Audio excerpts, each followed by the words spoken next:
My name is James Tynion IV. I'm the writer of Nice House on the Lake, Something is Killing the Children, and a whole lot of Batman comics.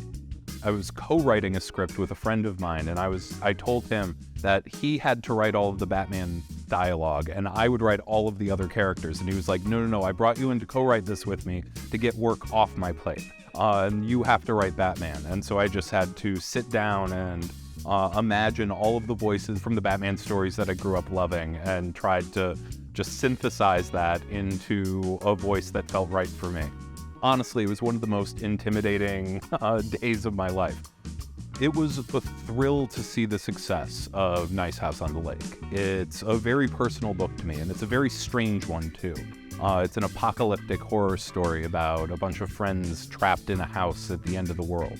And I wasn't sure if people were going to respond to a book that was a lot of characters having tense conversations in closed quarters. But the beautiful art by Alvaro Martinez Bueno and thankfully the characters that we built together really brought in a very large audience, and now it's seen success not just back home in the United States, but all over the world. One thing that I'm very proud of is I think I have a very eclectic audience. I have an audience of people from all walks of life. And I think it's because what I put really central in my books are the characters. And I try to make the characters reflect the real world that we live in today.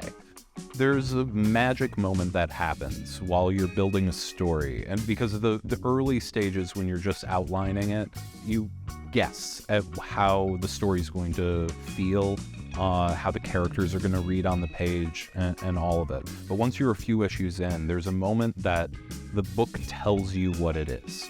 And the characters are so fully realized that they start driving the action, and you throw out the outline and you listen to what the characters tell you to do and where they want to go in the story next. And that is my favorite part of working on every book. Whenever I reach that moment, I know I've found the heart of the book. Hi, I'm James Tynion IV. I'm really excited to see you guys at Comic Barcelona this weekend.